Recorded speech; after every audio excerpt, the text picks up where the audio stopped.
Hello everyone and welcome back to GTA Online with me, longclawvalyriansteel. Well, just look at this. I'm stepping out of the casino this morning and up to my brand new Honda S2000.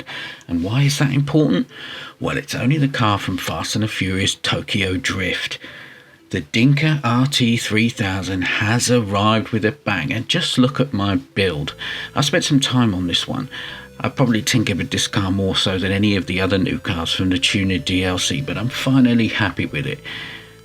The streets of Los Santos are buzzing with the sound of new cars this week, and we very well might have another new car being dropped into the game this morning.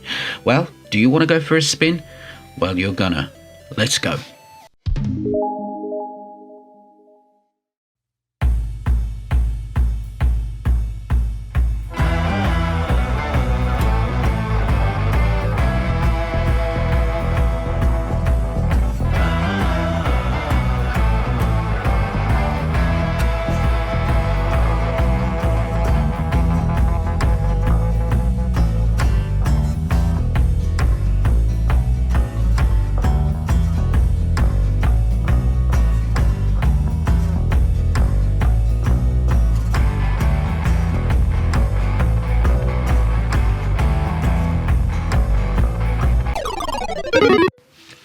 This little piece of magic is another Japanese masterpiece, and certainly it looks the part. In fact, it looks like it's been lifted right out of Vice City, and that may just be the charm about this car. You see, the RT3000 was designed in the late 90s and paid homage to some of the classic 80s roadsters, but with a look that sat very well in the decade that followed. Throughout its production life, the Honda S2000 saw many revisions to the chassis to make the car appeal to both its eastern and its western market demand. There's no denying it's a very good looking car indeed, and you have the option to keep the soft top roof, which can be erected using the D-pad while you're sat stationary, or to switch it to a hard top if you prefer, or you can just move it altogether. Under the bonnet there is a 4-inline engine, front facing, wedded to a 6-speed gearbox, and with that rear wheel drive setup you've got a lot going on. You can customise this to show it off in style when you arrive at the car meet, adding those valve covers that could match all those exterior shades. The customisations are actually plentiful, and with a little attention to detail you can really create something special. There are even different coloured light covers to enhance the front end. I mean, just look how good this car looks, even with a clean finish like this. The aesthetics do keep giving actually, and I never get tired of messing around with it to make it jump off the screen. It took me a while to get the modifications right for this one, as there are some issues when it comes to the traction. Depending on your suspension, you can make this worse. You see, the acceleration is good, and once you're going at a top speed this can be maintained, but the traction is really the problem. I don't know why, but it's just really bad. Rockstar, as we know, can have odd logic when it comes to car coding, and for some reason they wanted to make this car really good at drifting, which means normal driving suffers. Prepare to wheel spin and oversteer sometimes, especially as you're moving at speed or if you're trying to change direction. At times it can feel you're very unstable. So to counter this, I recommend leaving the suspension in the stock. It's a strange one this, because the driving feel is superb, but the reality is you might be all over the place.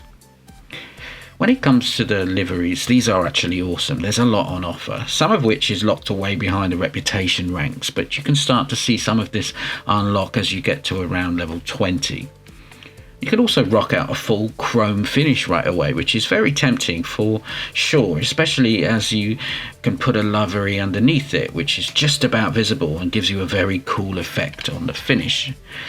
But I wanted a more tropical and 80s beach inspired look for my Honda. I tried to get something that has a classy look at the same time as says, yes, I'm ready to party and I'm ready for my day off.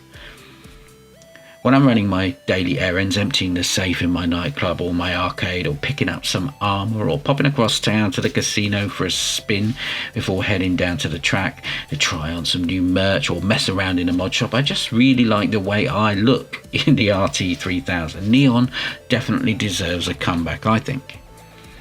So going back to this traction problem, it may well be intentional. I mean, Rockstar could be trying to enhance this car's drifting abilities at the expense of allowing the driver to just cruise around. I can't help thinking that there might be a developer somewhere laughing about it though.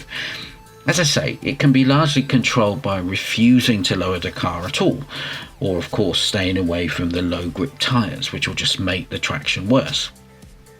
You'll find the car wheel spins just a little when you're pulling away or when you're changing direction, but the reactor kicks in quick enough, and then the acceleration, as I say, is actually good. You may lose a few body parts, the car I mean, not you, don't worry, if you crash, and that's not unusual for a sports roadster like this. If you're watching this video on YouTube or TikTok, don't forget to follow and subscribe and interact with the video and help me get my content out there to more people. You see, I'm trying to grow my channel and I really appreciate your help. So what do you guys make of the Dinka RT3000? It's going to set you back 1.7 million, so quite a price tag. But the trade price is just around 1.3 million. This can be unlocked at reputation level 8. Have you got yours yet? Let me see what it looks like. You can @ me on Instagram or mention me on TikTok or share your pics in the Discord server. And don't forget, my crew, True Valerian Steel, will be having a crew meet down at the LSCM this Saturday at 3 PM. So if you want to get involved, then click the link in the bio for the crew, and then you can join the Discord and we can chat there. So happy driving out there, everybody. Stay safe, take care, and I'll be back with another video very soon, and I'll see you all then.